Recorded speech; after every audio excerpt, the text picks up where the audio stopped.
con la garantía Salvat.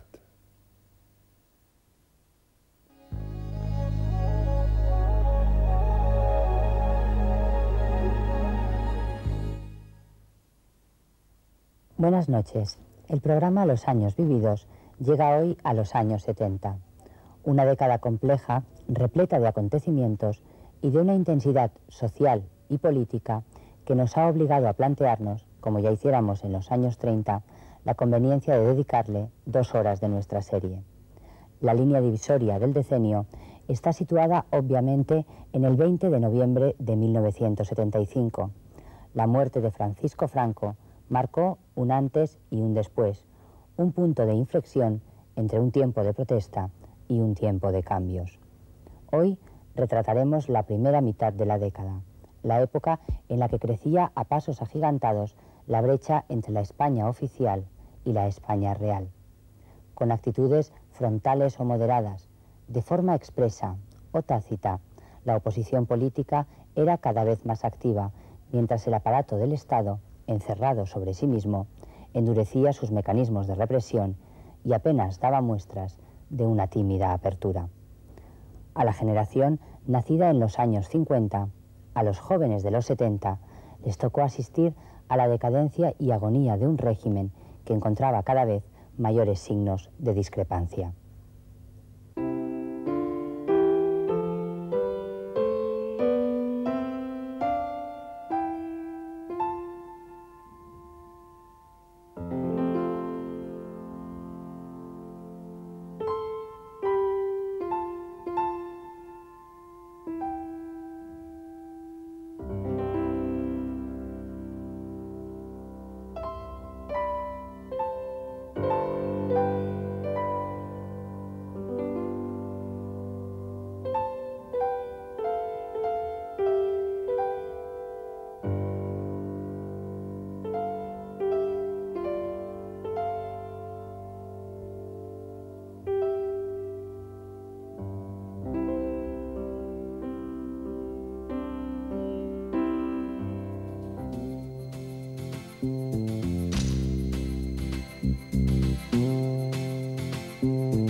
Todas las épocas suelen ser muy parecidas en todos los países de una misma área cultural. En ese sentido, a pesar del franquismo, en la época de la que hablamos, en los años 70, a mí España nunca me pareció tan diferente a los demás países europeos, porque flotaban las mismas sensaciones y sobre todo los mismos deseos y los mismos anhelos, y eso es lo que caracteriza fundamentalmente una época. Deseos, anhelos y sueños. A principios de los años 70, España aún se mece en el sueño inconsciente del desarrollo. La crisis del petróleo y la crisis del sistema político anuncian la posibilidad de convertir ese sueño en pesadilla. Son ya muchos los españoles que han tenido que ingresar en las filas de la inmigración. Pero pese a todo, en nuestro país se sigue vendiendo la idea del gran milagro económico, fielmente reflejado en ese pequeño bienestar construido a base de turismos, televisores, hazañas deportivas, discotecas, turistas y mucho sol. Sueños románticos con letra de canción melódica. La vida sigue igual. Al final, las obras quedan, las gentes se van, otros que vienen las continuarán. La vida sigue igual. Momento en historia. Y por lo tanto, la vida no sigue igual. Ciertamente, durante estos años, las cosas no van a seguir igual. Se inicia una década crucial para nuestro país, donde nada quedará ajeno a los cambios que han de producirse. Pues la España de los años 70, vista desde nuestro punto de vista, era un absoluto caos. La España de lo que se podía hacer y de lo que no se podía hacer, y de lo que no se podía hacer pero te dejaban hacer. Era una especie de río revuelto, y como en todos los ríos revueltos, pues había gran abundancia de pescadores, que la mayor parte no sacábamos nada. Yo creo que los españoles ya vivían como en una democracia aunque no la tuvieran. Y ya vivían como una democracia, yo creo que desde el año 65-66, aunque no la tuvieran. Pero se imaginaban y sabían que estaban en Europa y eso contaba. La sociedad siempre va por delante de las instituciones y del Estado. Hombre, por supuesto, la sociedad había cambiado y había ido evolucionando. Lo que pasa es que lo que no había evolucionado para nada era un aparato que es el Estado y unas organizaciones o desorganizaciones políticas que era normal que de repente cuando se muriera aquella momia, pues pum, pegara un salto y se hiciera el cambio. Yo estaba convencido ya en aquel momento que mientras viviese Franco aquello no rompía, porque Franco en su vida gozaba de una enorme popularidad en España. Aún así, claro, teníamos la esperanza de que rompiese. De todas formas, ahora visto con distancia, veo que era irreal. Es muy difícil romper un régimen en un momento económico en alza. Efectivamente, el país estaba con Franco, aunque no lo quisiésemos ver, ¿no? O sea, había muchísima gente que estaba en contra de Franco y el poder estaba ya en contra de Franco, yo creo. El poder intelectual e incluso político estaba casi ya en contra de Franco. Pero luego estaba una masa enorme, que es la masa que siempre aplaude a los reyes cuando pasan, aunque no sean los suyos, ¿no? Lo que sí que había conseguido crear el régimen al cabo de muchos años era una especie de apoliticismo muy generalizado. La gente lo que no quería era meterse en complicaciones, la gente lo que quería evidentemente era más libertad. Eso se podía detectar incluso en las capas más reaccionarias del franquismo, ya se iba notando aquello, pero tampoco estaba dispuesta como masa a tomar el protagonismo de la acción en ningún momento. Pero ya digo, yo tampoco creo que el país fuera franquista para nada. La posición mayoritaria del país era, yo creo, de espera, de distanciamiento respecto a la España oficial y quizá por parte de los jóvenes de protesta y de esperanza. Yo creo que quizá esas eran las líneas dominantes.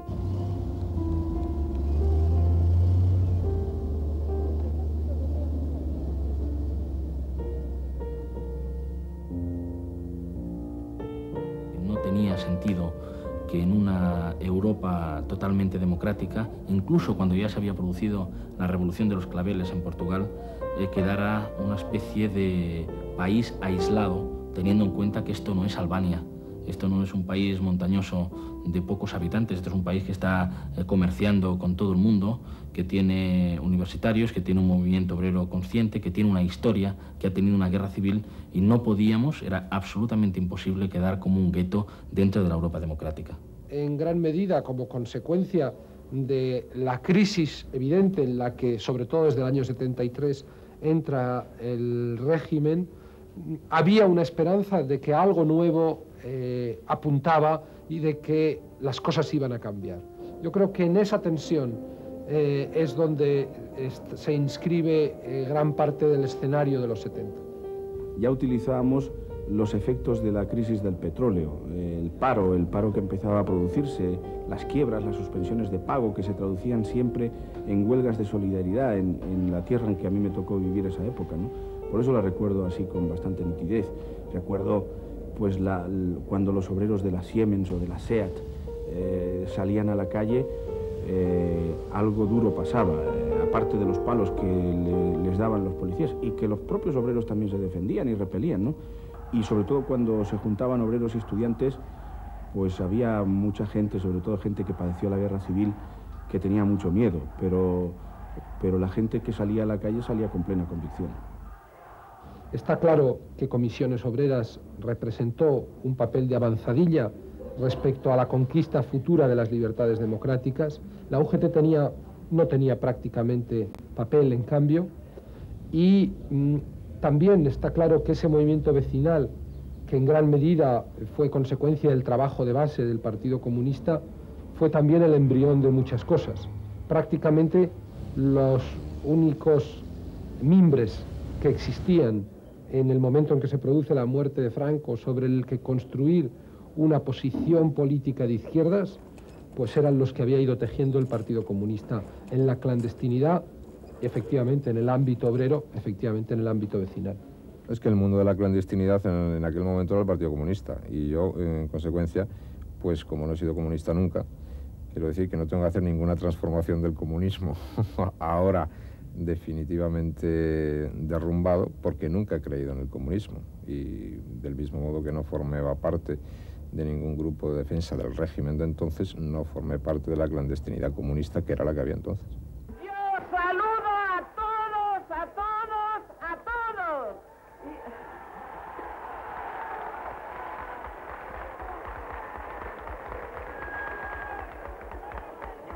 Y como no tenemos música, vamos a cantar la Internacional antes de... El Partido Comunista entonces tenía más fuerza que tiene ahora, tenía más unidad, pues en torno al Partido Comunista, Santiago Carrillo, se crea la Junta Democrática. En otro ámbito se reúnen lo que se llamó la Plataforma Democrática, que estaba nucleada en torno al Partido Socialista. Allí estaba la democracia cristiana, allí estaban personalidades como el señor Ruiz Jiménez. El socialismo no tenía una fuerza especial. Existía la actitud personal que se consideraba en gran medida testimonial y no claramente identificada con el Partido Socialista, de gente como Pablo Castellanos. Pero lo que luego sería el espíritu de Suresnes y la confluencia entre los vascos y los andaluces en el Pacto del Betis, realmente en la España de los primeros años 70 era un fenómeno ignorado, incluso por aquellos sectores que tenían mayores inquietudes y un mayor deseo de conectar con fuerzas políticas emergentes.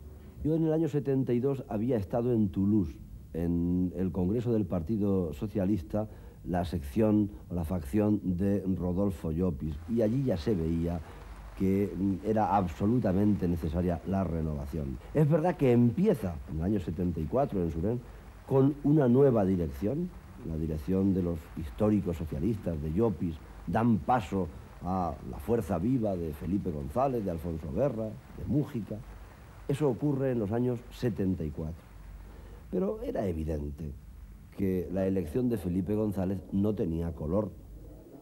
Yo no tengo recuerdos de haberme encontrado con gente que dijera yo soy del PSOE, son los socialistas y tal. Muy poca gente.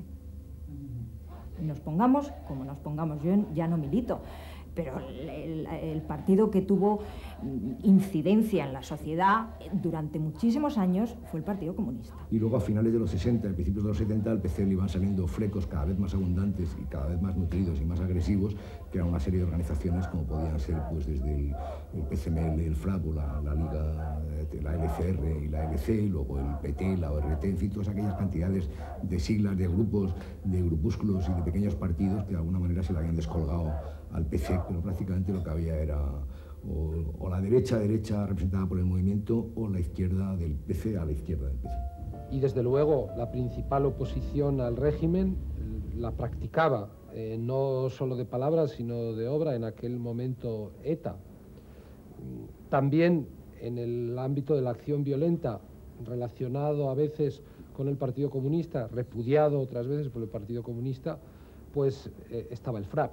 Y el marxismo apoyaba el nacionalismo. Era una composición de ideologías bastante difícil de entender ahora, pero que en aquellos momentos yo creo que lo que le daba núcleo era que estábamos contra la policía, que estábamos contra Franco. La Asamblea de Cataluña funcionó y funcionó bastante bien. Yo creo que fue un ejemplo claro de concordia y de buscar aquello que unía y prescindir de lo que separaba entre los distintos partidos, entre las distintas fuerzas políticas. Los comunistas protagonizaron muchas cosas en la clandestinidad, pero había mucha más gente que incluso organizada también con los comunistas no era comunista y participaba en aquellos movimientos.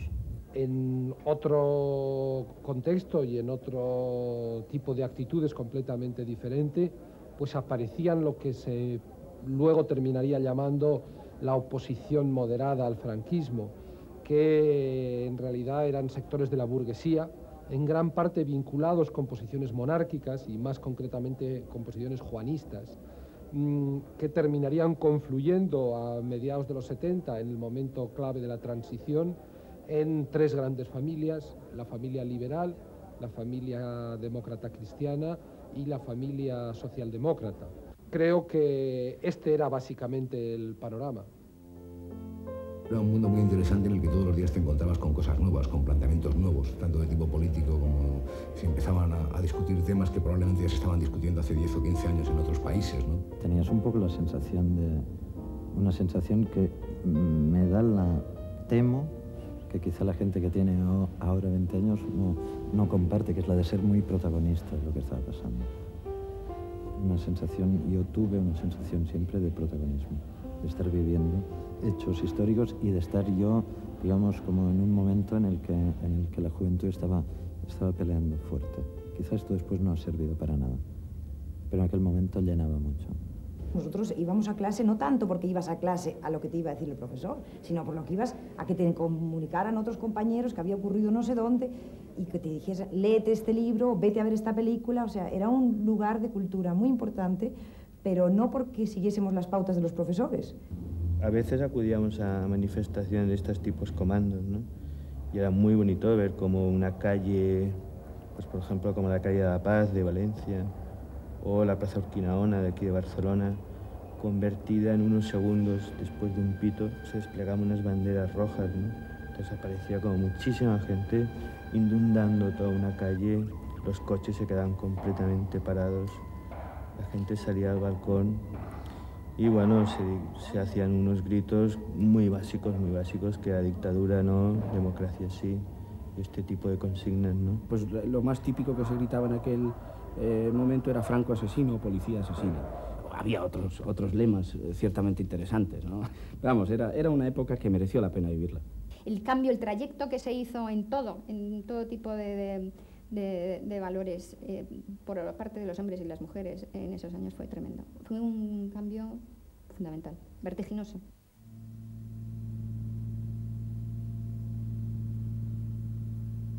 Euskal gudaria gera, Euskadi askatzeko, gertu didauka jodola, bere alde mateko. El proceso de Burgos para mí me cogió cuando tenía 15 años. Y a los 15 años ciertamente uno no tiene la madurez suficiente para analizar todos los aspectos de un problema.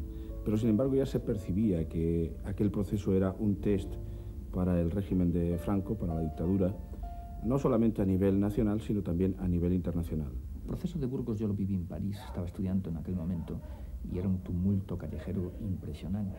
Yo creo que el régimen se sorprendió del eco exterior, sobre todo, más que de la respuesta interior, que era débil, como no podía ser de otro modo, en plena dictadura y con una oposición democrática, desde luego, raquítica, porque no se había permitido otra cosa.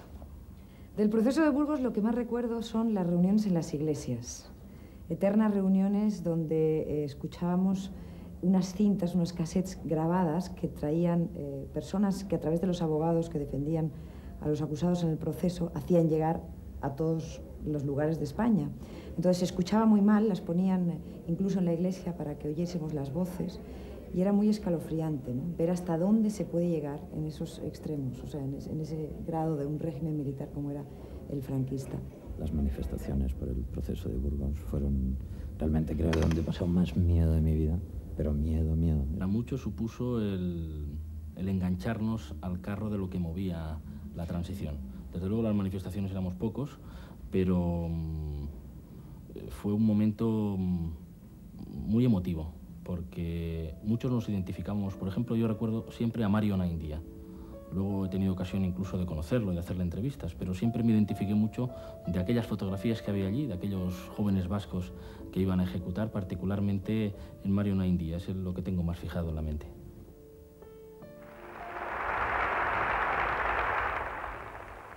Josefina Camacho.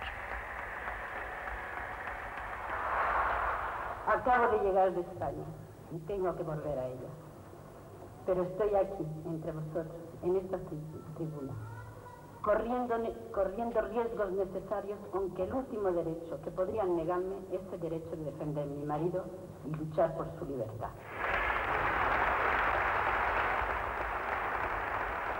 Lo del 1001, sobre todo, me afectó como militante de Comisiones Obreras.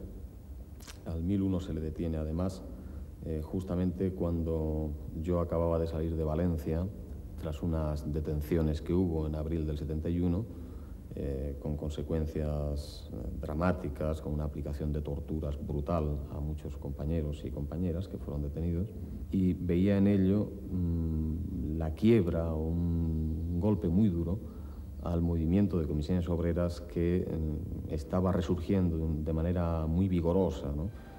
Yo creo que el proceso 1001 significó poner en tensión todo lo que había. Allí se volcó todo, en las universidades, en los centros de trabajo, se intentó hacer todo. Lo que pasa es que nunca sabremos si realmente hubiéramos sido capaces de paralizar España o de movilizar las colonias de emigrantes y de estudiantes en el extranjero aquel día, porque todo quedó colapsado a partir de las 10 de la mañana, cuando empezó a conocerse la noticia de que se había producido una explosión.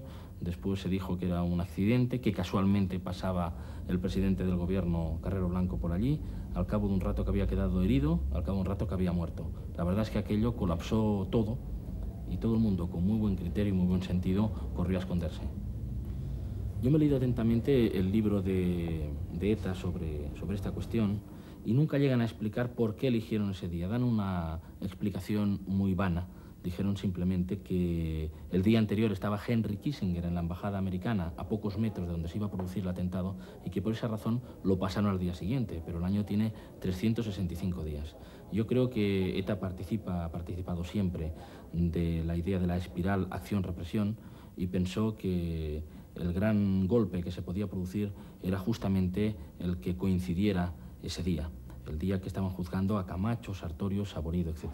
Lo cierto es que lo que hicieron fue impedir una enorme movilización democrática y pacífica en España y sobre todo poner en un gravísimo riesgo a todos los militantes democráticos, porque en aquel momento, desde luego, se hubiera podido producir una noche de los cuchillos largos. Haciendo un poco de ubicación en la propia década, pues recuerdo cuando empezó a proyectarse la figura de Carrero Blanco como sucesor de Franco.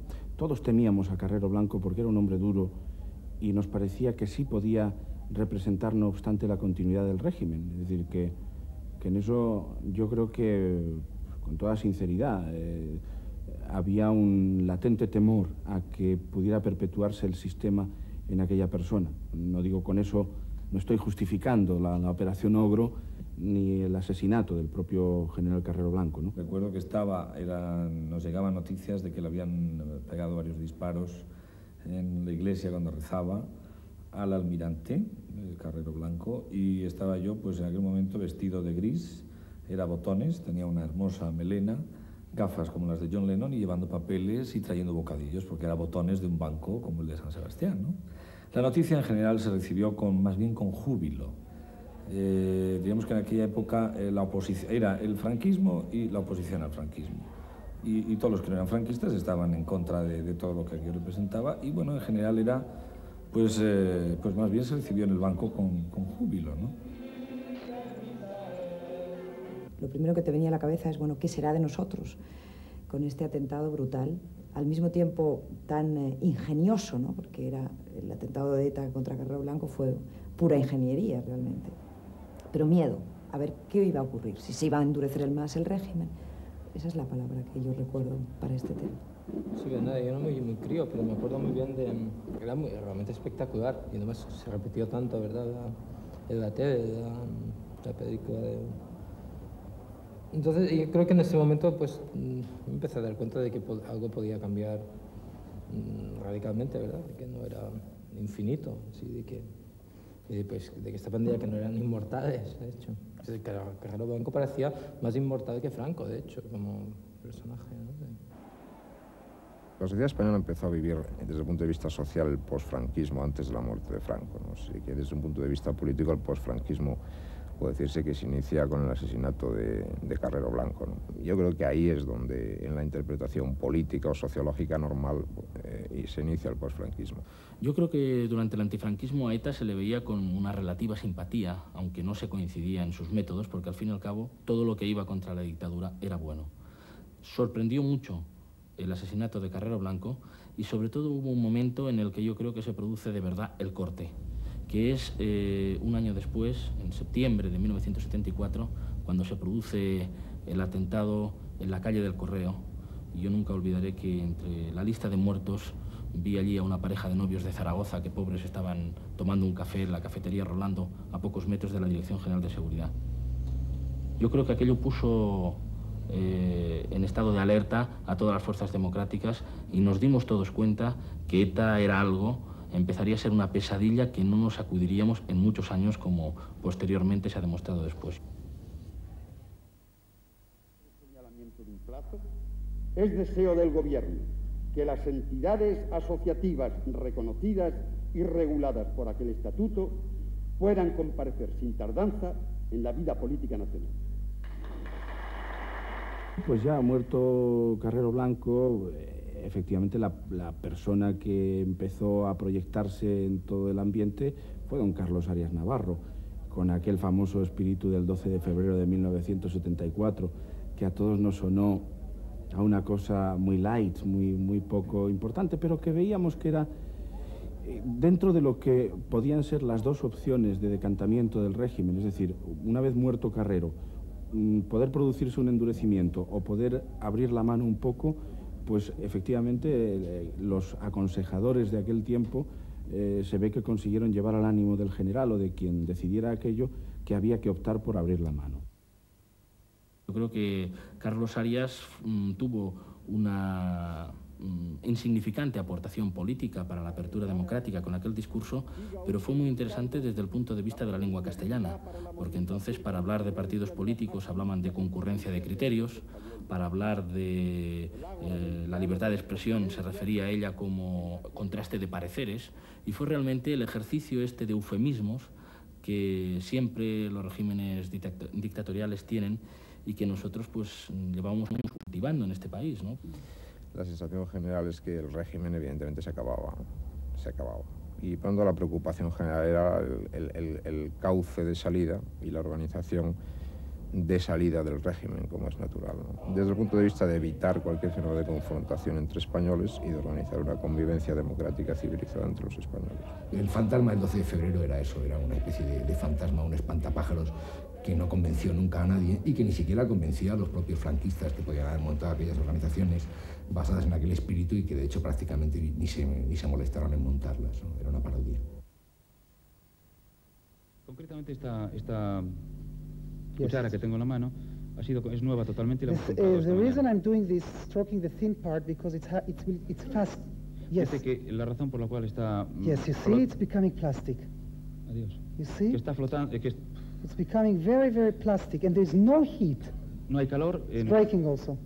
Dice que se va a romper. You see? The metal is being melted down. Que se funde el metal. And touch it, there's no heat. Look. No. Dice que no hay calor, efectivamente. Yo creo que había una gran distancia entre el país real y el país oficial.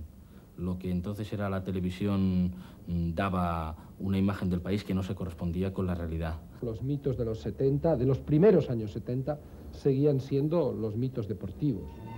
Finalmente, señores, Paquito Fernández Ochoa, nuestros fotogramas reflejan con fidelidad la celeridad y precisión de su descenso. Era el momento en el que se abría la veda, se abría la puerta a los futbolistas extranjeros. Entrevisté a Cruyff, me acuerdo, para una revista que se llamaba La Actualidad Española, en el verano del 73, cuando llegó a España. El Real Madrid se trajo a Netscher, aquel alemán centrocampista poderoso y de gran personalidad. Luego vendría Breitner. En el baloncesto eran los años de oro del Real Madrid, de Bravender y Clifford Louis, que ganaba Copas de Europa. Y en el ciclismo, quizá con ese gran calado popular que siempre han tenido los héroes ciclistas, pues era el momento álgido, por un lado de Fuente y por otro lado de Ocaña. El año 73 y 74 creo que fueron, o 72 y 72, yo creo que fue 73 y 74, toda España vivió en vilo por los dos tours de Ocaña, el que ganó y aquel en el que se cayó cuando iba de líder. Me parece que son esta primera mitad de los años 70 la última etapa en la que el deporte significa una vía de evasión, una vía de escapismo frente a la realidad.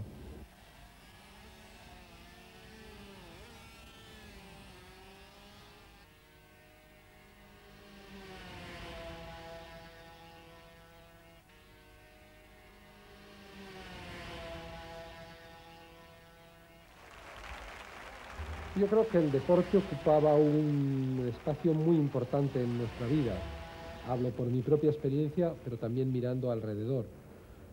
Yo creo que también la música, en todas sus variantes, yo creo que es sin duda la época del boom de las discotecas y donde hay un tipo de diversión más permisiva en las relaciones entre los dos sexos. Desde luego, para nosotros revolución sexual me temo que era fundamentalmente practicar una sexualidad contraria a la que habían practicado nuestros padres. Una sexualidad más libre, menos sicaria, menos aterrorizada. Sufríamos mucho para quitarnos de encima nuestras taras de los celos, de la posesividad y de todo esto, ¿no? Entonces sufríamos mucho para acostarnos con todo el mundo. Imagínate de no poderte acostar con tu novio a tenerte que acostar con todo el mundo. No digo yo que lo haya hecho, pero que era, tú sabes que era un poco así, ¿no? Como que no había posesión de la pareja, sino todo es de todo. Es normal porque siempre en los primeros momentos de cambio la gente solemos tender al extremo mayor, ¿no?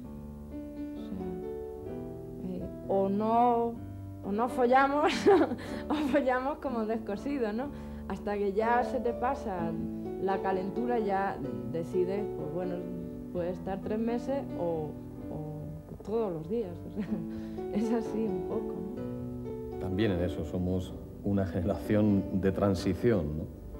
Que empeñados en acabar con aquella moral puritana del régimen, fariseica, hipócrita, tomamos con mucho empeño las teorías de Wilhelm Reich, ¿no? Pero lo que nos pasaba es que queríamos aprender teóricamente lo que, no obstante, éramos incapaces de practicar con entera libertad, ¿no? Éramos una generación que teníamos la sensación de que íbamos a escapar de lo establecido.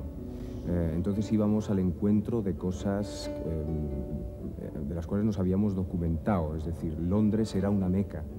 Entonces empezaban muchas transformaciones, ¿no? Pero nada más que hacían atisbarse transformaciones. Y esas transformaciones empezaron a atisbar desde el punto de vista de las manifestaciones sociales, desde el punto de vista cultural, desde el punto de vista de la manifestación de la música, por ejemplo.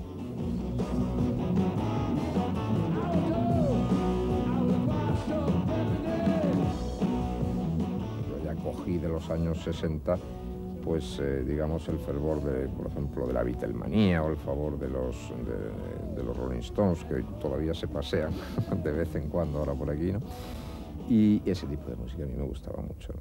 Yo creo que la canción hizo mucho en aquella época, lo sabíamos todo y teníamos todos los discos, desde Luis Llach a Paco Ibáñez. Unidos al agua pura y a los planetas unidos, los tres dieron la hermosura de los troncos retorcidos, andaluces de Jaén. Las canciones de María del Mar Bonet, de Raimón en primer lugar, de Pi de la Serra, de Paco Ibáñez.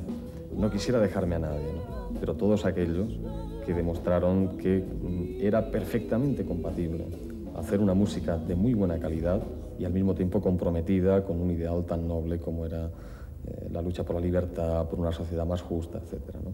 Si las canciones que yo canto están ligadas a problemas reales o no.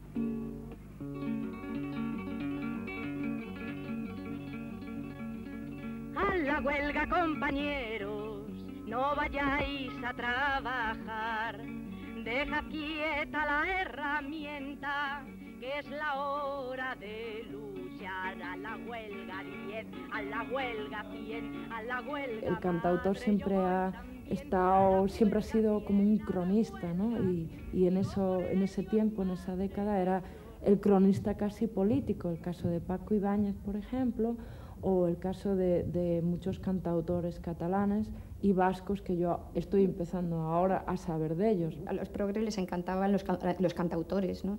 A nosotros nos horripilaban, nos parecían unos petardos. Luego oíamos mucha música psicodélica, es decir, que era, pues, yo qué sé, desde Pink Floyd, Jethro Tull, Emerson, Lake and Palmer, Crosby, Stills, Nash & Young, todo este tipo de gente. Bob Dylan también. Íbamos a conciertos, a los pocos que había, que venían aquí internacionales, pues, ¿no? de este tipo también, pues como Tráfico, Santana, o los que fueren.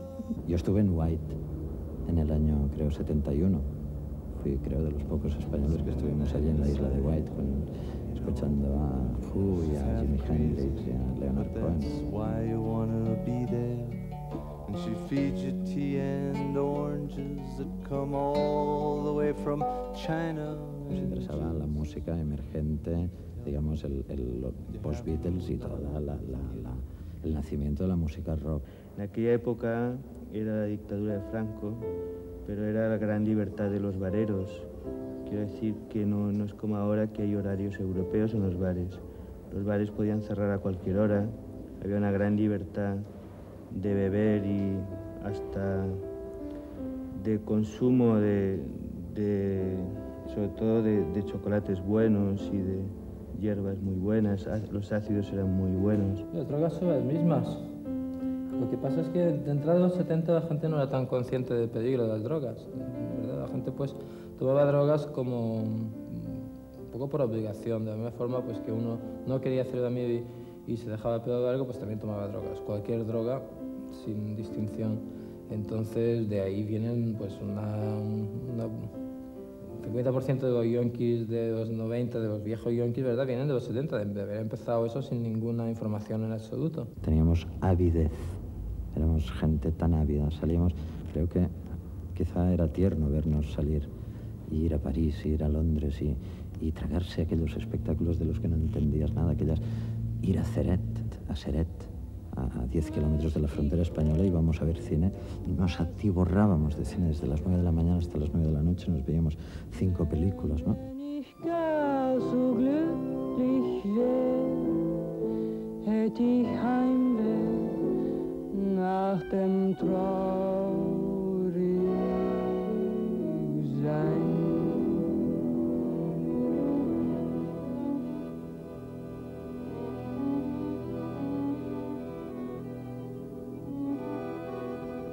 Fellini, Visconti, Buñuel y como escritores Borges. Y 100 años de soledad de Gabriel García Márquez también me había fascinado. El boom sudamericano con novelas, sobre todo las más emblemáticas de entonces y las que más influyeron, pienso Rayuela, 100 años de soledad, probablemente, la región más transparente de Carlos Fuentes, los cuentos de Borges. Estábamos con los ojos absolutamente abiertos y estábamos deseando que nos entrara todo, ¿no? Me acuerdo cuando vi la primera vez Joglar.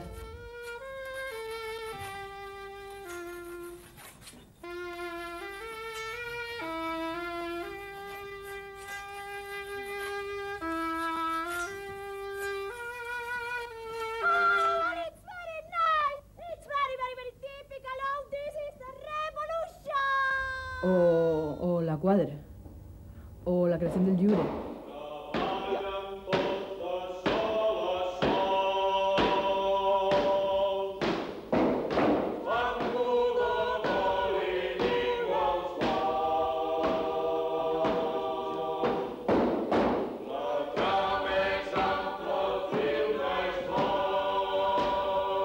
O Castañuela 70. A mí me parece que eso revolucionó muchísimo a la gente joven y los hizo hablar de otra manera.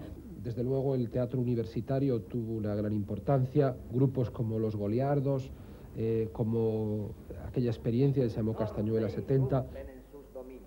Llenando la Galia, la Hispania y la Germania con los símbolos de su nueva civilización.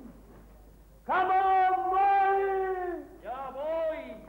Meconio, el viejo emperador, pone al frente de sus legiones a su único hijo Asfodel. Vete y con tu pan te lo comas.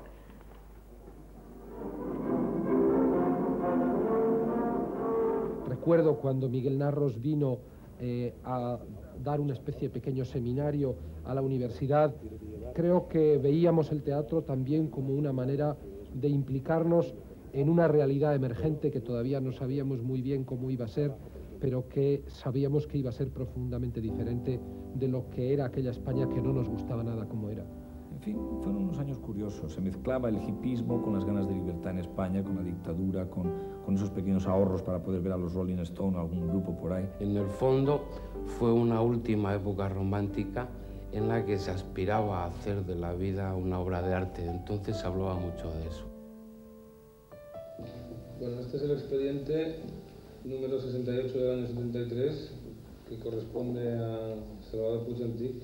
Recuerdo como muy doloroso la ejecución de Puig Antich. Yo era amigo de Puig Antich, amigo, no puedo decir íntimo, pero sí un amigo muy próximo, porque las familias eran muy amigas. Casi la primera proyecto de novia que yo tuve a mis 16 años era una hermana de Puig Antich. Y vaya, habíamos hecho como muchas fiestas juntos, nos habíamos visto mucho. Estuve en la casa el día de la ejecución, viví todo aquello, era realmente espantoso, otro recuerdo duro que tengo, ¿no? La ejecución de Puig Antich la recuerdo y mucho en la medida en la que tuvo lugar estando yo en la prisión de Carabanchel. Precisamente, además, yo fui detenido antes de ingresar en la prisión de Carabanchel, después de haber participado en un salto, que era como se llamaban entonces las manifestaciones que se hacían rápidas y que evidentemente pues, eran ilegales. Me detuvieron justo después de un salto, ingresé en Carabanchel y estando ahí en Carabanchel fue ejecutado Puig Antich. La manifestación era precisamente por el Consejo de Guerra de Puig Antich. Yo estaba en una galería de comunes, el número de políticos en esa galería variaba, pero siempre era bastante reducido. No recuerdo si aquel día pues éramos 5 o 6 los políticos que nos encontrábamos en esa galería, pero sí recuerdo que hablamos con los comunes y les explicábamos lo que significaba la ejecución y les pedimos que, por favor, como un acto simbólico, no cenaran. Y a mí me impresionó el que realmente ninguno de los comunes quiso cenar aquella noche. El gobierno ha tenido conocimiento de las correspondientes sentencias y se ha dado por enterado de la pena capital impuesta a Ángel Otaegui Echeverría, José Humberto Francisco Baena Alonso, Ramón García... Los fusilamientos del 27 de septiembre es el último acto de sangre del régimen de Franco, entre otras cosas porque se acaba ya.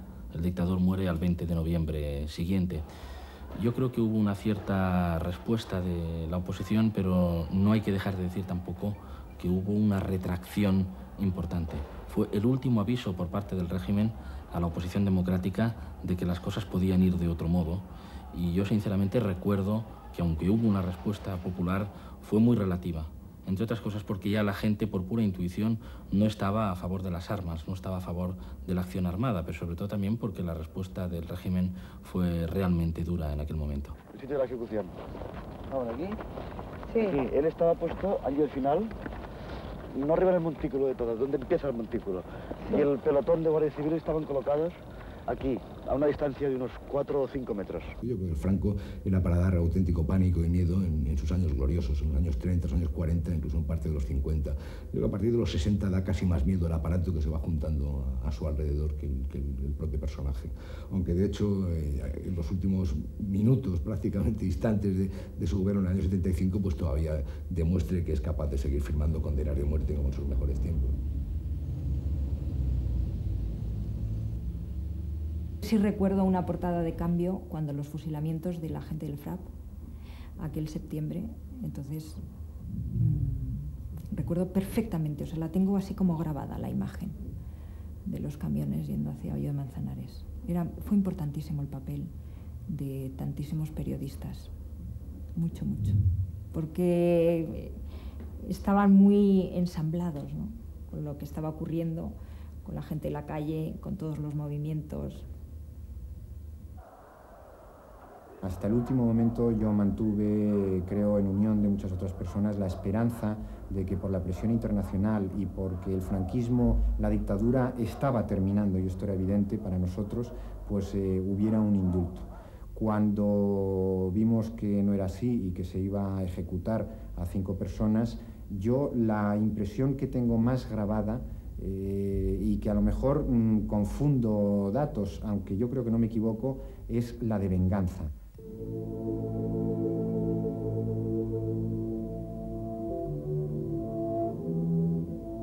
Españoles, Franco ha muerto. Era tan evidente que se estaba muriendo que era cuestión de esperar un poquitito y muy bien, ¿no? Todo se desarrolló como debía desarrollarse. Sí que recuerdo como llorando a Arias Navarro. Quisiera, en mi último momento, unir los nombres de Dios y de España y abrazaros a todos para gritar juntos por última vez, en los umbrales de mi muerte, ¡arriba España! ¡Viva España! Cuando se han visto posteriormente las fotos y se ha sabido que era una vida que ya acababa, solamente la avidez o el deseo de tener más y de acumular más poder pudo llevar a aquella familia, que vaya familia, a alargar la vida de un general que ya había llegado a su fin por causas naturales. Yo estaba en Roma y dije, bah, eso es imposible. Fíjate, eso es imposible. Y no lo fue, no lo era, es decir. Pero quiero decir que era como la historia del lobo, que se muere, que no se muere, que se muere, que no se muere, que se muere, que no se muere, y al final dices, es imposible que se muera. Que sí, que esta vez que lo ha dicho el telediario, que además no lo ha dicho el telediario español, lo ha dicho el telediario italiano y las noticias. Y a pesar de eso, fíjate cómo estaba de enraizada esa sensación de eternidad que habíamos vivido durante años, que no. Yo me quedé muy escéptico. Me quedé tremendamente escéptico. Y llamé. Y me dijeron, en efecto. Y dije, En Londres era gente más mayor, por lo menos 8 o 9 años más que yo, y ellos realmente estaban muy eufóricos y borrachos y tal. Yo lo veía todo como un poco extraño, aunque sabía muy bien de qué iba todo y tal, ¿no? Pero observaba. Yo estaba en París, me alegré porque era un fantasma que tenía que desaparecer tarde o temprano, sentí un gran alivio, pero no una infinita euforia como decían que se había sentido en algunas partes de España.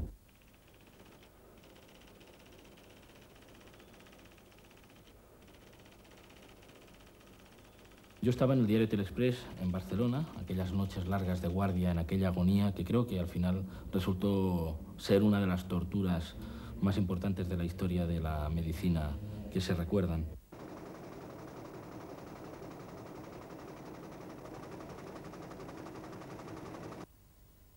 Pues una sensación de decir, bueno, ya era hora, o sea, y qué bien que haya sido así tan natural, ¿no? O sea, que darte cuenta que por más de que estuve haciendo la puñeta, hay algo que es el tiempo. y el tiempo siempre lo arregla todo. O sea que por más de que este señor estuviera dando la paliza y no se quisiera morir, hay el tiempo, y el tiempo lo va ordenando todo. No es cierto que la muerte de Franco se celebrara con champán de modo generalizado. Si su muerte suponía el fin de la dictadura, bienvenida fuera la finalización de la dictadura. Pero somos muchos los que la muerte no la celebramos, ni siquiera la muerte de un tirano, de un dictador que tuvo amordazado al país durante tanto tiempo. Tenía una enorme popularidad. No se puede olvidar que desde el año 58, desde la estabilización económica con Ullastres, España conoció un periodo de alza económico continuado. Y evidentemente creo que Franco era querido y creo que era enormemente popular, por tanto no me extrañaron las colas. No, a mí me sorprendió sobre todo que saliera tanta gente a la calle, ¿verdad? Era una cosa muy de Madrid, ¿sabes? Para mí Madrid era eso, Madrid era Franco y los grises, y la lotería y el fútbol, ¿verdad? Entonces, no sé, en Barcelona realmente vivíamos otro espíritu. En aquel momento en particular, ahora las cosas son muy diferentes. Pero ahí me acuerdo que todo el mundo salió a la calle, tomamos las randas prácticamente. Bueno,